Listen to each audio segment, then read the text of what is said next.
नमस्कार, मी ब्रह्मानंद देशपांडे, BBNG तर्फे दीपस्तंभ उपक्रम या अंतर्गत मी सचिन उषा विलास जोशी सर यांचे मनपूर्वक स्वागत करतो. नमस्कार सर. नमस्कार सर. या आपल्या कॅम्पसमध्ये आल्यापासनं मला हे कॅम्पस वाटतच नाही आहे. इतकं मस्त आणि फ्री वातावरण आहे की ही शाळा वाटतच नाही, हे काहीतरी वेगळंच आहे असं वाटतं.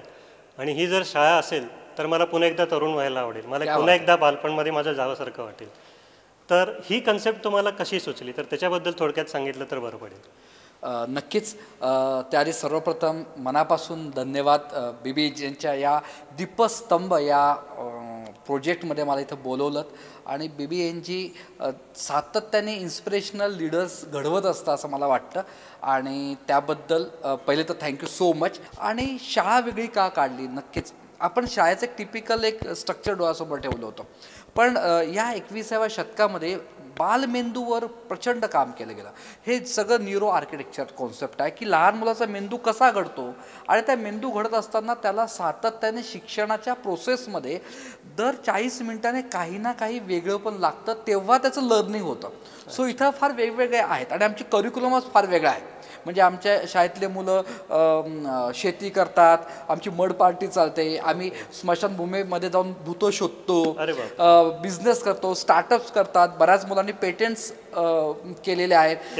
बिझनेस घडवणं आमच्या शाळेचा उद्देश, म्हणजे एंट्रप्रेन्योर जगाला उत्तम लीडर देणं हे आमचं उद्देश आहे. तर आपण ते सगळं समजून घेऊया. बेसिकली ही एक्सपिरियन्शियल लर्निंग स्कूल आहे. Yes sir. इथं बरेच पालक ऐकत असेल तर मला त्यांना सांगावं असं वाटतं की पुढचा जमाना तो आहे आपल्या मुलांना अनुभवातून शिक्षण. शिक्षण म्हणजे फक्त शाळा नसते, ते घरातून सुद्धा असतं. तर आपलं पालकत्व एक्सपिरियन्शियल लर्निंगमधलं कसं असेल, या पद्धतीचा एक थॉट घेऊन आम्ही सर्वजण ही कॉन्सेप्ट बेस्ड स्कूल चालवतो आहे. इस्पेलर स्कूल अनुभवातून शिक्षण आणि लर्निंग बाय डुईंग, म्हणजे पुस्तकात जे काही आहे ते प्रॅक्टिकल लाईफशी. फॉर एक्झाम्पल तुम्हाला उदाहरण देतो, आपण एक सेकंड लोकेशन बघणारच आहोत सायन्स पार्कचं, पण आता सुचलं म्हणून सांगतो की पाऊस हा पडतो, तो 4th स्टँडर्डच्या सगळ्या लेक्चरमध्ये आहे, म्हणजे CBSEमध्ये आहे, स्टेट बोर्डला आहे, IB बोर्डमध्ये आहे. तर हा पाऊस कसा मोजायचा, तर काही शाळा काय करतील की ओके पुस्तकातून सांगतील, काही जण काय करतील तर ते व्हिडिओतून दाखवतील, गुगलवरनं सांगतील.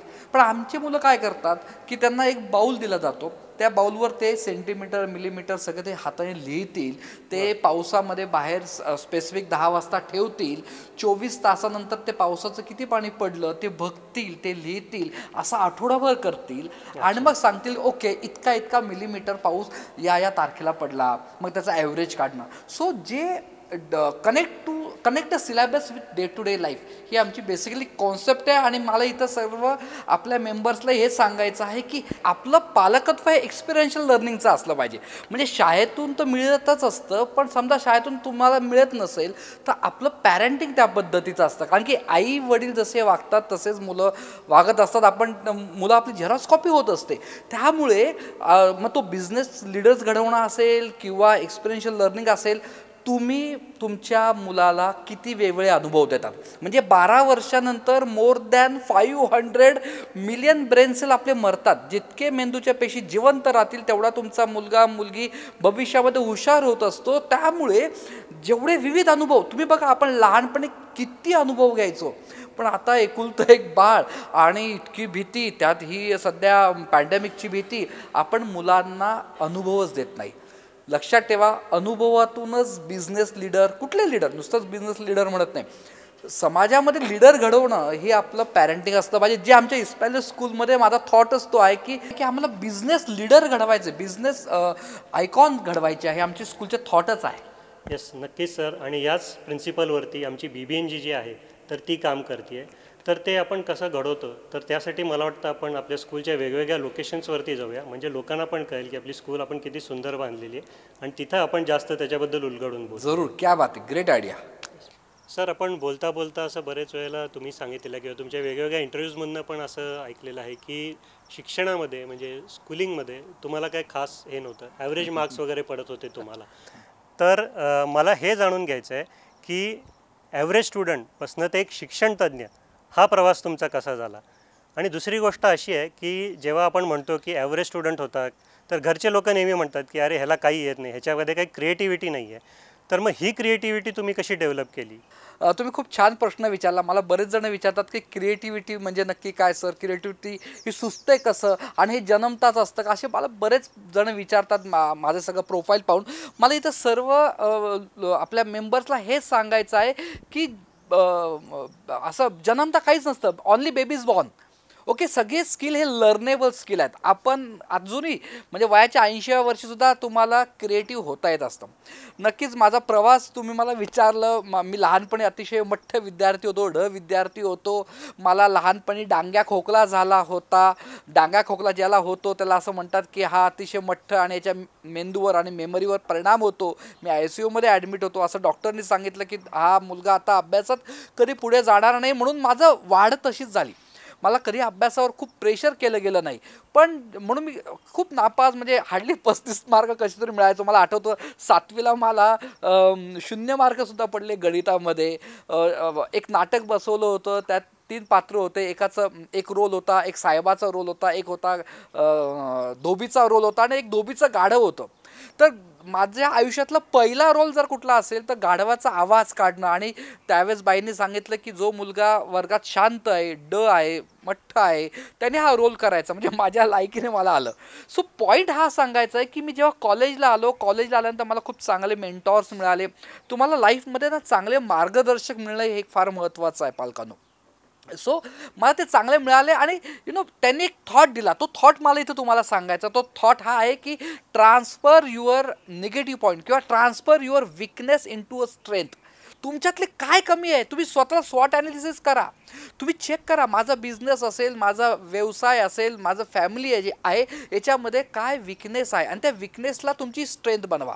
म्हणजे मी एक मठ्ठ डांग्या खोकला झालेला असा विद्यार्थी आणि आज मी 7 डिग्रीज माझ्याकडे आहेत पुणे युनिव्हर्सिटीच्या. त्या पण काही उस्मानाबाद वगैरे अशा कुठल्याही बिहार युनिव्हर्सिटीच्या नाही. तर पॉईंट हा आहे की एवढ्या युनिव्हर्सिटी घेऊन मल्टीनॅशनल कंपनीची ऑफर असून मी एकही दिवस जॉब केला नाही. मी नापासांची शाळाची सुरुवात केली, फेल्युअर मुलांवर काम केलं, फिरती शाळा काढली. मी बिझनेस स्टार्ट केलं, बिझनेस पार्टनरशिपमध्ये होता. पार्टनरने मला आमचे विचार नाही पटले त्या सगळ्याच्यातून. आणि मी जेव्हा शाळा बंद करायची ठेवली, प्री प्रायमरी स्कूल, की मला नाही होते बिझनेस, मलाकडनं होत नाही आहे. आपल्यावर एक संस्कार झाले तर आपण या समाजातल्या आहोत, म्हणजे आपण फक्त नोकऱ्या केल्या पाहिजे. म्हणजे गंमत अशी होती की मी जेव्हा शाळा चालवायचो तेव्हा मला आठवतं जेव्हा मी मुली बघत होतो लग्नासाठी, तर एकाने असं सांगितलं की तुम्ही शाळेमध्ये शिपाई असाल तरी चालेल, आम्ही तुम्हाला देऊ, पण तुम्ही शाळा स्वतः चालवत असेल तर आम्ही मुलगी देणार नाही. असे आपण थॉट प्रोसेसमधला आपला समाज आहे. या समाजाला आपल्याला जर वेगळा विचार करायचा असेल तर आम्ही खूप स्ट्रगल केले या सगळ्या याच्यामध्ये. तर पॉईंट हा आहे की जेव्हा मी प्री प्रायमरी सुरू केली, ती बंद झाली, तेव्हा पालक एकत्र आले. ते म्हणाले की आम्हाला तुमची शाळा हवी आहे, तुम्ही एका टपरीमध्ये शाळा टाका, पण आम्ही पाहिजे आहेत आम्हाला. तेव्हा आम्ही एका बंद पडलेल्या मंगल कार्यालयामध्ये आम्ही स्कूल सुरू केली. अगेन इथं हा पॉईंट फार महत्त्वाचा आहे की इनोव्हेशन्स म्हणजे जेव्हा गरज असते तेव्हा इनोव्हेशन्स होतात. ओके, क्रिएटिव्हिटी तेव्हा सुचत असते. त्यावेळेस तुम्हाला तुमच्या थॉट प्रोसेसला कनेक्ट राहणं फार महत्त्वाचं असतं. आणि आम्ही एका बंद पडलेल्या मंगल कार्यालयात शाळा सुरू केली. रेंटवर आम्ही जागा घेतली, लॉंग लिस्ट, बराच खर्च होता, रिनोव्हेशनचा खर्च होता, 1-1.5 कोटीचा प्रोजेक्ट होता. अशा वेळेस फॅमिलीबरोबर आली. माझी मिसेस, तिने पूर्ण जिच्यामुळे हे सगळी स्कूल उभी राहिलेली आहे, ती सपोर्टला आली. तिने तिचे दागिने गहाण टाकले, तिचं घर, माझ्या वडिलांचं घर, माझे सासऱ्यांनी मला फार मोठ्या लेवलला त्यांची जागा दिली की इथं तू ही बँकेला गहाण टाक. आणि तरीही फार पैसे कमी पडत होते. अशा वेळेस पालकांनी आम्ही एक स्कीम काढली की तुम्ही 10वीपर्यंत फीज भरा, आम्ही तुम्हाला 2 वर्ष माफ करू शिक्षण. तेव्हा सांगायचा मुद्दा आहे की तेव्हा पॅरेंट म्हणाले की आम्हाला काही डिस्काउंट नको, आम्ही तुम्हाला मदत करायला तयार आहोत. आणि जवळजवळ 80 ते 90 लाख रुपये पेरेंट्सने, स्कूलच्या पेरेंटने, 60-70 पेरेंट्स असेल, त्यांनी हे देऊन ही शाळा उभी केली. तर पॉईंट हा आहे की जेव्हा तुमच्यामध्ये ऑनेस्टी असते, प्रामाणिकपणा असतो, त्यावेळेस लोक तुमच्याबरोबर राहतात. C 2 points. Integrity is very important in business and honesty also is very important. Integrity म्हणजे तुम्ही स्वतःशी प्रामाणिक असलं पाहिजे. तुम्ही जे तुमच्या कस्टमरला देणार आहात, तुमच्या लोकांना, समाजाला देणार, तर तुम्ही इंटिग्रेशन, प्रामाणिकपणा फार महत्त्वाचा आहे. आणि ऑनेस्टी म्हणजे ऑनेस्टी विथ अदर्स. जेव्हा इंटिग्रिटी आणि ऑनेस्टी असते तेव्हा ते हातात हात घालून चालत असतात. कॉन्फिडन्स तेव्हाच येतो आणि कॉन्फिडन्स आणि इंटिग्रिटी हे सगळं तुमच्या सोबत असतं. तुमच्या आयुष्यातून सगळ्या गोष्टी निघून गेल्या तरी चालेल, पण कॉन्फिडन्स निघून गेला तर अवघड होतं आणि कॉन्फिडन्स येतो हॉनेस्टीने. सो आम्ही हे सगळं जे आज उभं झालेलं आहे हे सगळं ते फक्त प्रामाणिकपणे अतिशय उत्तम पद्धतीने बेस्ट कसं देता येईल, एक्सिलेंट कसं देता येईल या थॉट प्रोसेसने. सो एक मठ्ठ विद्यार्थी टू द युरोपियन पार्लमेंटमध्ये 47 प्राईम मिनिस्टर समोर भाषण देणारा व्यक्ती, ज्याला भाषण देता येत नव्हतं, तो प्रवास ते आत्ता इस्पॅलर हेरिटेज स्कूल जी अतिशय जगामध्ये एक वेगळ्या लेवलवर आम्ही आज घेऊन आलेलो आहे. तर एका छोट्याशा बंद पडलेल्या शाळेपासूनचा हा जो प्रवास आहे यामध्ये प्रचंड चॅलेंजेस आले. आम्ही प्रॉब्लेम्स कधीच म्हणत नाही आणि मला तुम्हाला इथं हेच सांगायचं आहे सगळ्या यांना की मला खूप प्रॉब्लेम्स आहे. पहिली हीच भाषा बदला. मुलांशी सुद्धा बोलताना प्रॉब्लेम नका बोलू, चॅलेंज बोला. चॅलेंजवर ओव्हरकम करता येतं, प्रॉब्लेम्स नसतात. सो चॅलेंज खूप आले आणि ते चॅलेंजमधनं आम्ही आत्ता इथपर्यंत आलो आणि खूप छान जर्नी होता. सर, एक इंग्लिशमध्ये म्हण आहे, leopards withdraw only to leap forward. तर ही म्हण जर आपण बघितली तर ही जी आपण लीप घेतलेली, ही जी भरारी घेतलेली आहे, तर ही भरारी घेण्यासाठी तुम्हाला कॉन्फिडन्स किंवा जी तुमची सपोर्ट सिस्टीम आहे तर ही तुम्हाला नक्कीच लागली आहे. तर ती कशा प्रकारे लागली ह्याच्याबद्दल जाणून घ्यायला नक्की आवडेल. नक्कीच. मग मी बोललो होतो की सपोर्ट सिस्टीम सांगतो का, मी सपोर्ट सिस्टीम दाखवतोच. माझी बेटर हाफ प्राजक्ता जोशी आणि स्कूलची चेअरमन, आणि ही पूर्ण जी स्कूल उभी राहिलेली आहे त्याच्यामध्ये अतिशय मोठा सिंहाचा वाटा जर असेल तो प्राजक्ताचा आहे.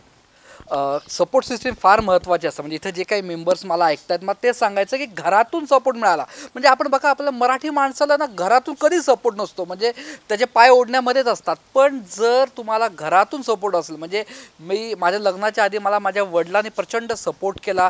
बिझनेस कर, बिझनेसमध्ये आपली जी टिपिकल मेंटॅलिटी असते की बिझनेस म्हणजे लॉस, धंदा आपल्या माणसांच्या रक्तातच नाही वगैरे वगैरे, हे जे काही कंडिशनिंग झाले हे तोडणं आवश्यक असतं. आणि त्याच्या सपोर्टला जर तुम्हाला लाईफ पार्टनर तशी मिळाली ना तर काय म्हणतात त्याला, म्हणजे तुम्ही 1, 2, 10 उड्या मारताना तुम्हाला तशी लाईफ पार्टनर मिळाली तर तुम्ही 100 उड्या मारू शकतात. या पद्धतीचा चेंज होतो. आणि जेव्हा प्राजक्ता माझ्या लाईफमध्ये आली आणि आपलं स्वप्न म्हणजे एकाचं स्वप्न हे जेव्हा कम्युनिटीचं स्वप्न होतं, फॅमिलीचं स्वप्न होतं, तर खूप मोठे चेंजेस होत असतात. प्राजक्ता ही मेडिकल फील्डमध्ये होती. प्राजक्ता डॉक्टर आहे आणि तेवढं हे सगळं असून सुद्धा हे मॅनेजमेंट स्किल तिने ज्या पद्धतीने आणले आणि स्कूल हे आपण तर खरं तिच्याकडनंच हे सगळं समजून घेऊया. Yes sir, definitely. Welcome ma'am. Brahmanand Deshpande. जसं आता सरांनी सांगितलं की तुम्ही डॉक्टर आहात आणि तुम्ही डॉक्टरी म्हणजे करत असताना सुद्धा तुम्ही ह्या फील्डमध्ये जास्त एक्सपर्टाईज केलेलं आहे. तुम्ही चेअरमॅन आहात, तुम्ही ही सगळी इन्स्टिट्यूट व्यवस्थित सांभाळता. तर we all would really like to know की तुम्ही हे सगळं कसं काय केलं, तुम्ही हे कसं काय सगळं आत्मसात केलं. Thank you for giving this opportunity.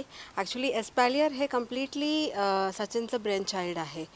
But he being a educationist, social activist पण आहेत. खूप सारे educational awareness मध्ये आहेत. And there somewhere we felt that ही त्याची जी concept आहे किंवा हे innovative approach आहे towards education, it has to be instilled or percolated right till the every student, every parent, every stakeholder. मग हे रन करणं ती responsibility somehow it came on me and I have taken it. I'm happy doing it. Obviously it's his support is there completely. Every decision is a joint decision. But हे run करताना एक वेगळंच passion flow होत होतं आमच्यामध्ये एज्युकेशनचं. आणि I think it's a blend of me into more of academic. मी मेडिको फील्डमध्ये आहे जसं तुम्ही म्हटला. ते अकॅडेमिक्स आणि क्रिएटिव्हिटी ही जी हा ब्लेंड आहे espalier is what we would say. आणि हे त्यामुळे आम्हाला एक्सपिरियन्शियल लर्निंग विथ 100% रिझल्ट हा अचीव करता आला. This is what I would say की हे जे ब्लेंड असतं, so this like two people coming together with common passion can actually make this big difference happen. I feel that. Yes ma'am. तर तुम्ही जे आत्ता सांगितलं की तुम्ही जे स्किल डेव्हलप केलेले आहेत आणि त्याच्यानं एवढं सगळं उभं राहिलेलं आहे, तर तुम्ही आमच्या वुमन एंटरप्रिनर्सना मार्गदर्शन करावं अशी माझी इच्छा आहे. Yes, I feel women are inborn entrepreneurs. ही जी स्किल आहे मल्टीटास्किंग की ही त्यांच्यामध्ये खूप नॅचरल येते. To blend the financial needs, along with that to maintain the relations with everyone. ही जी क्वालिटी आहे ही मला वाटतं सगळ्या वुमन्समध्ये असते किंवा काही वुमन्समध्ये खरंच खूप जास्त असते आणि त्याचा यूज जर स्वतःच्या बिझनेसला तुम्हाला करून घेता आला, if not your own business, you can help your husband in his business or a family business you can take over. But you have to be a support. म्हणजे हा जो सपोर्ट आहे बिझनेस करणाऱ्या हजबंडसाठी खूप मॅटर करतो. मतलब a woman with all this kind of qualities when she becomes a part of a husband business also, I think हा positive change आणण्यासाठी खूप खूप खूप मदत करते. So I would appeal all the womans there की ब्रेक युअर बॅरियर्स. तुमचे छोटे छोटे जे बॅरियर्स आपण बनवून ठेवलेले असतात आपल्या आसपास, learn to break them and they are very easy. फक्त आपण ते वॉल्स बनवलेले असतात.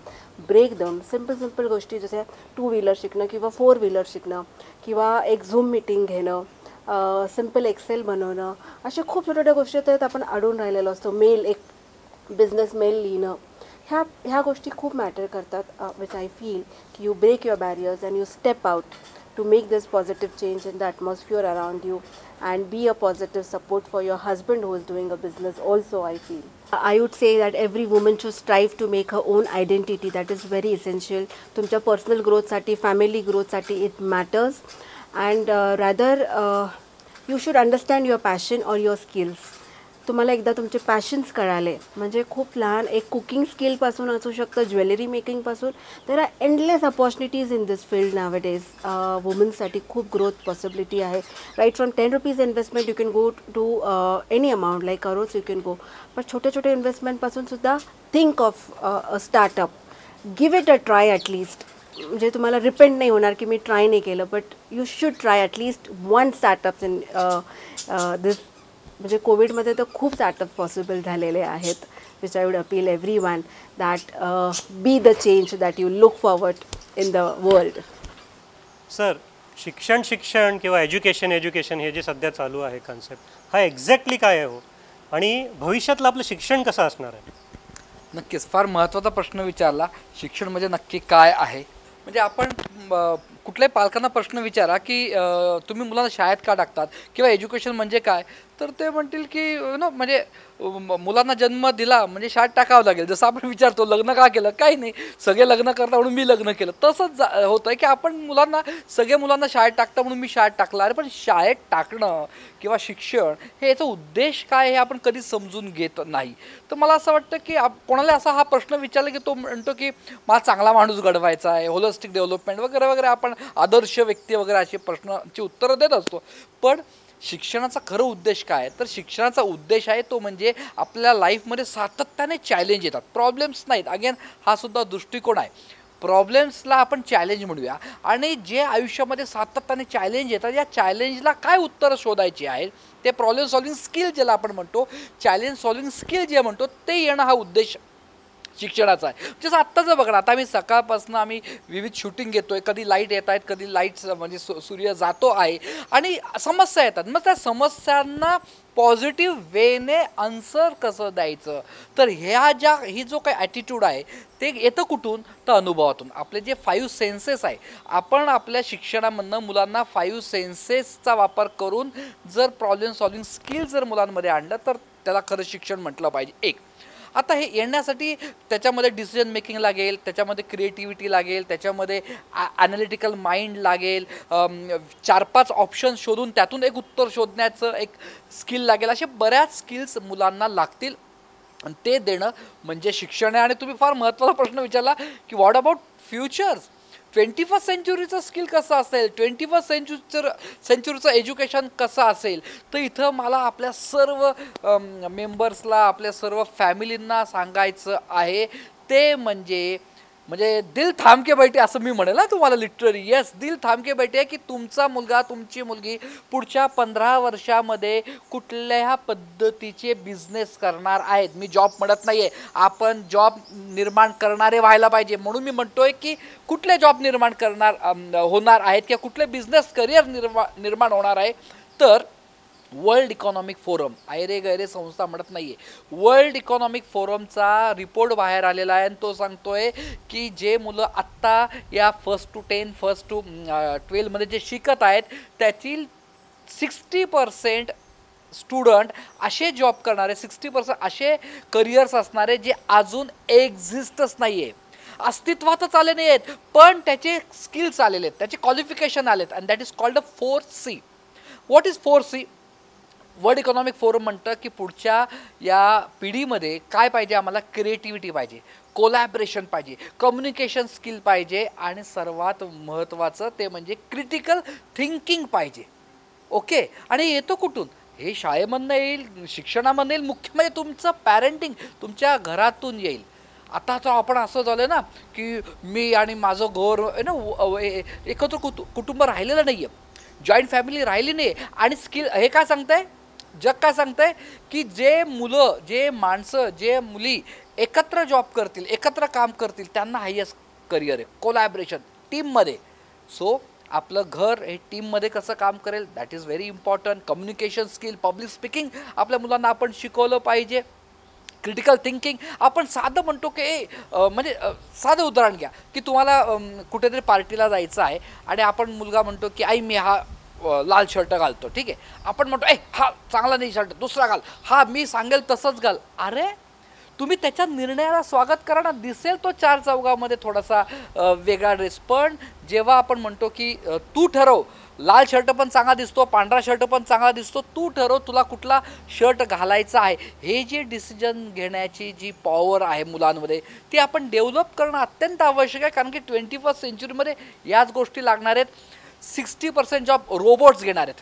सो जिथं इमोशन्स आहेत, जिथं माइंड्स आहेत, जिथे आपण असं म्हणूया की जिथे जॉब्स किंवा जे करिअर्स असणार आहेत, जिथे क्रिएटिव्हिटीला जास्त वाव असणार आहे, त्या गोष्टींचं करिअर असणार आहे.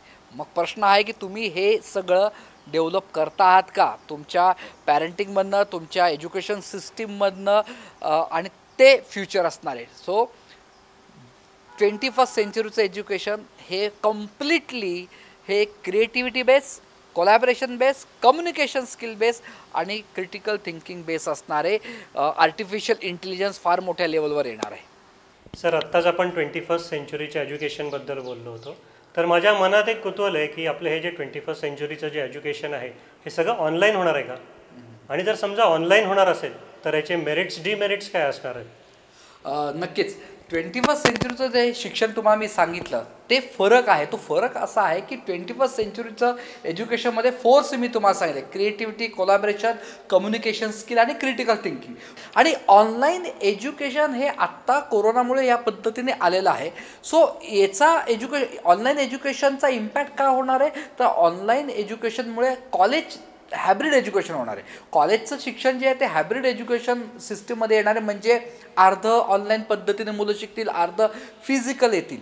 पण लहान मुलांच्या बाबतीमध्ये स्कूल लेवलला तसं होणार नाही आहे. सो एक लक्षात घ्या, आता सर्वात महत्त्वाचं आयांना म्हणजे तुम्हाला सर्वांना कळालं आहे की बेस्ट पायथागोरस जर माझ्या पोराला शिकवायचं असेल तर कुठल्या वेबसाईटला जायला पाहिजे. जगातल्या सगळ्या प्रश्नांची उत्तरं कोण देतं? गुगल बाबा. म्हणजे असं टाकला आपण प्रश्न की छत्रपती शिवाजी महाराज केव्हा जन्मले, तर ते लगेच उत्तर देणार आहे. सो आता टीचरचं काम किंवा आपलं काम छत्रपती शिवाजी महाराज केव्हा जन्मले हे सांगणं नसून, तर छत्रपती शिवाजी महाराजांचे स्किल्स, छत्रपती शिवाजी महाराजांचे क्वालिटीज मी माझ्या मुलामध्ये, माझ्या मुलीमध्ये कसं आणेल, आणि that is called 21st century skill. आणि ऑनलाईनमध्ये सर्वात महत्त्वाचं हे स्किल आणण्यासाठी स्कूलमध्ये फिजिकल येणं अत्यंत आवश्यक राहणार आहे. सो हा एक फरक प्लीज समजून घ्या की मुलं आता शाळेमध्ये फक्त शिकायला अजिबात येणार नाही.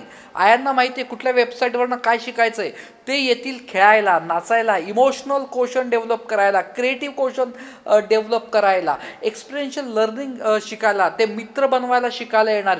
तर भावनिक बुद्धिमत्ता जी म्हणतो ती स्कूलचं काम असणार आहे. आणि कॉलेजमध्ये हायब्रिड एज्युकेशन आहे. म्हणजे इथं माझे जेवढे मेंबर्स आहेत त्यांना मला सांगावं असं वाटतं की समजा तुमचा मुलगा मुलगी तरुण वयात असेल, तर समजा तो आता फॉर एक्झाम्पल इंजिनिअरिंग करतोय, तर नुसतंच मी इंजिनिअरिंगचा डिग्री घेतली म्हणून मला बिझनेस करता येईल किंवा जॉब करता येईल असं होणार नाही आहे. सपोर्टिंग गोष्टी तुम्हाला लागणार आहेत. You must know everything about something and something about everything. म्हणजे तुम्हाला इंजिनिअरिंग फील्डमध्ये सगळं माहिती पाहिजे, पण त्याच्याबरोबर जसं आता हे जे कॅमेरा शूटिंग चालू आहे आणि शूटिंग बघा खाली तुम्हाला दिसत येऊन खाली एक बूम पकडणारा एक माझा अतिशय तरुण मित्र आहे, तो इंजिनिअरिंग करतो आहे, पण तो आज साऊंड इंजिनिअरिंग सुद्धा शिकतो आहे, तो त्याच्या फील्डमधला गोष्टी लर्निंग करत आहे. आणि त्याच्यासाठी विविध प्लॅटफॉर्मवर युडोमॅस सारखे काही प्लॅटफॉर्म्स आहेत, त्याच्यावर 3 दिवसापासून तर 30 दिवसापर्यंत कॅप्सूल कोर्सेस आहे. सो मी तर सगळ्यांना सांगेल की तुम्ही फोटोग्राफी तुमचं बिझनेस आहे, तुमचं एखादी मोठी फॅक्टरी हा तुमचा बिझनेस आहे, तुमच्या बिझनेसला लागण्यासाठी छोटे मोठे कोर्सेस हे ऑनलाईनला प्लॅटफॉर्मवर उपलब्ध आहे, ते तुम्ही पण करा, अपडेट व्हा आणि तुमच्या मुलांनाही करायला सांगा. सो ऑनलाईन या पद्धतीने बघायचं आहे. याची डिमेरिट काय, जर स्कूलिंग पॉईंट ऑफ व्ह्यू बघितला, तुमचा मुलगा खूप लहान आहे, समजा टेक एक्झाम्पल 3 वर्षाचा आहे, 5 वर्षाचा, 8 वर्षाचा, 10 वर्षाचा आहे, तर त्याचा ओव्हरऑल स्क्रीन टाईम बघा, I am talking about screen time. Okay, म्हणजे त्या स्क्रीन टाईममध्ये काय आला, मोबाईल आला, तुमचं स्कूलिंग आलं, तुमचा टी व्ही आला, तुमचा व्हिडिओ गेम आला, तुमचा टॅब आला, आयपॅड आला, एव्हरीथिंग. हा स्क्रीन टाईम 3 ते 4 तासाच्या पुढे अजिबात नको, नाहीतर मुलांमध्ये ADHD सारखे आजार होतात, अटेन्शन डेफिसिट हायपर डिसऑर्डर, किंवा मुलं चंचल होतात, त्यांची क्रिएटिव्हिटी मरते. सो ऑनलाईन एज्युकेशन ही काळाची गरज नाही आहे, ही अचानक आलेलं हे आहे. सो ते आपल्या हातात आहे, किती ठेवायचं किती नाही. पण त्यासाठी मुलांना तुम्ही भरपूर गोष्टी ऐकवा.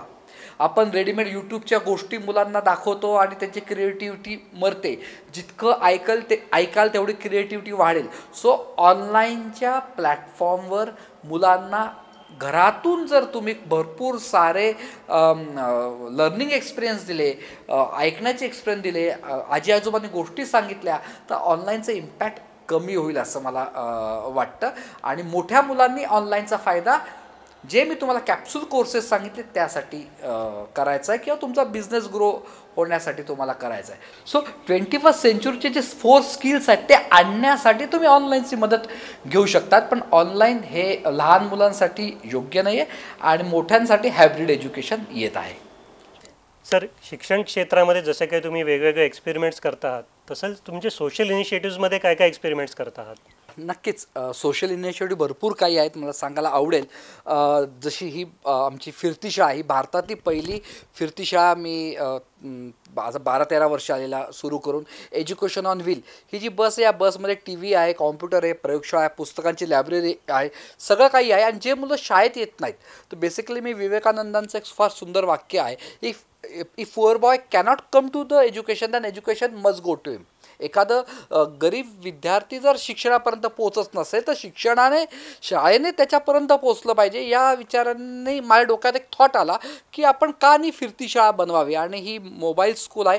आत्तापर्यंत आम्ही 7,500हून अधिक मुलांना मुख्य प्रवाहात आणलेलं आहे, म्हणजे ज्यांचं फर्स्ट जनरेशन आहे जे शिक्षण घेत आहे या इथं.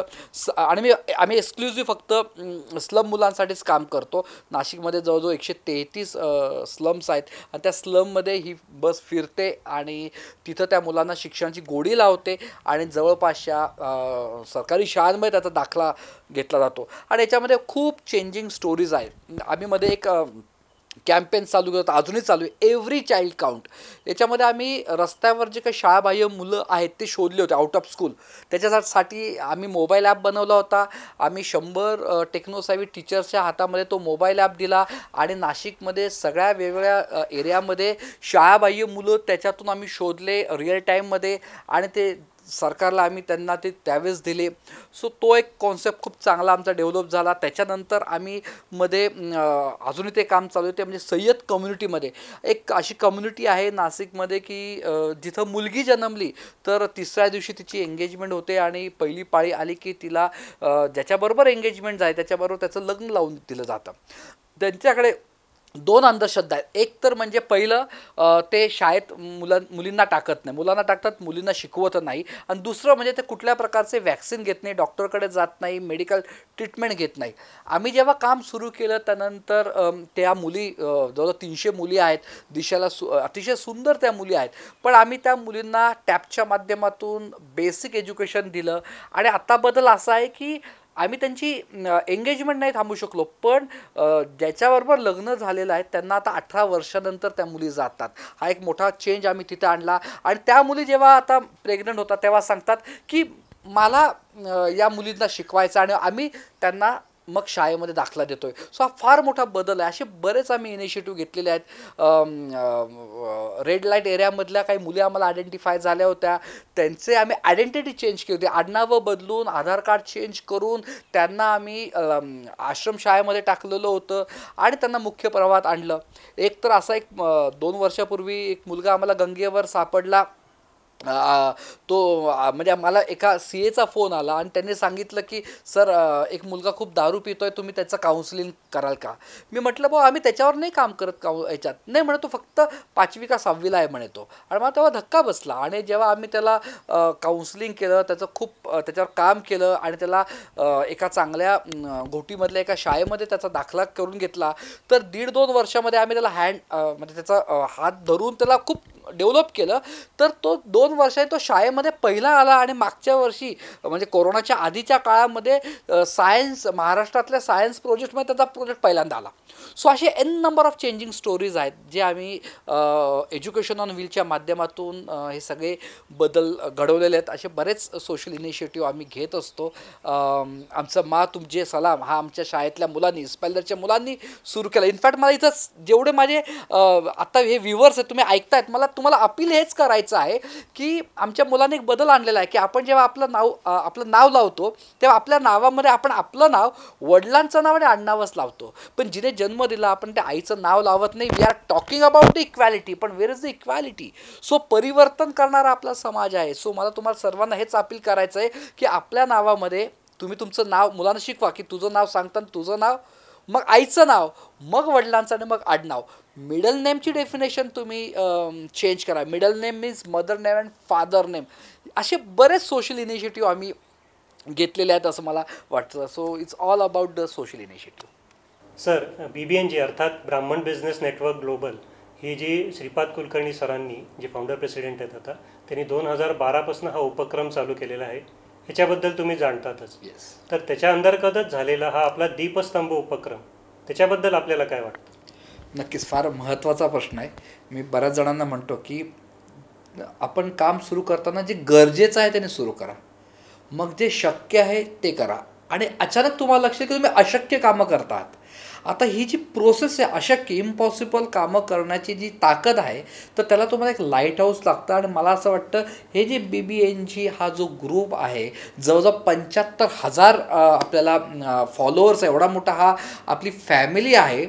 तर ह्या फॅमिलीला खऱ्या अर्थाने शक्यापासून अशक्यापर्यंत नेण्याचं काम मला असं वाटतं BBNG करत आहेत. आणि खरंच याचे जे फाउंडर श्रीपादजी, आणि आता फार मोठी टीम तुमची सगळ्यांची, आपल्या सगळ्यांची झालेली आहे, तर त्यांचं खरं तर कौतुकच आहे. म्हणजे मी बऱ्याच मिटिंगाला अधूनमधून येत असतो, सगळं पाहत असतो. 5-6 वर्षापासून मी ॲक्टिवली हे सगळं बघतो आहे. आणि बरेच म्हणजे आम्ही हे सगळं बांधकाम करताना किंवा आमचे बिझनेस करताना बऱ्याच जणांना आम्ही एकमेकांशी कनेक्ट होऊन आपण बिझनेस देत असतो. सो पॉईंट हा आहे की कनेक्ट होणं फार महत्त्वाचं आहे. मी मगाच सांगितलं तुम्हाला की 21st सेंचुरीमध्ये जर तुम्हाला सक्सेस हवा असेल तर ते एकट्याने कधीच मिळणार नाही. It's a collaboration. अँड हे कोलॅबरेशन, हे सगळ्यांना गुंफण्याचं काम जे आहे ते BBNG करत आहे असं मला वाटतं. म्हणजे नुसता एक सिंगल मोतीला कधीच व्हॅल्यू नसते. त्या मोतीचा जो हार बनतो, तर ते हारमध्ये तो जी दोरी आहे ती BBNG आहे. पण आपण सगळेजण काय म्हणू मोती आहात ना. मला एकदम एक छान सुंदर कविता इथं आठवली, ती मी तुम्हाला सांगतो की आपण कधी कधी बऱ्याच वेळा स्वतःला फार इन्फेरिटी असं मध्ये जगत असतो. मला इथं आपला दीपस्तंभाचा उद्देशच काय तर या कवितेमध्ये आहे की समजा तुम्ही हातामध्ये हिरे ठेवा, हातात ठेवून 10 हिरे, बघा तुमच्या हातात 10 हिरे, हातात ठेवून 10 हिरे, पहा जरा आरशाकडे, हातात ठेवून 10 हिरे, पहा जरा आरशाकडे, 11वा दिसेल कोहिनूर, लक्ष जाता स्वतःकडे. सो हा तुमच्यातला लपलेला कोहिनूर शोधण्याचं काम मला असं वाटतं BBNG करत आहे. खूप खूप तुम्हा सर्वांना शुभेच्छा. Yes, thank you very much sir. तुम्ही दिलेल्या तुमच्या अमूल्य वेळाबद्दल, तुम्ही दिलेल्या भरपूर टेक अवेजबद्दल, आणि मला नक्की खात्री आहे की ह्याचा सगळ्यांना नक्की डेफिनेटली फायदा होणार आहे. So thank you very much once again. My pleasure. Thank you.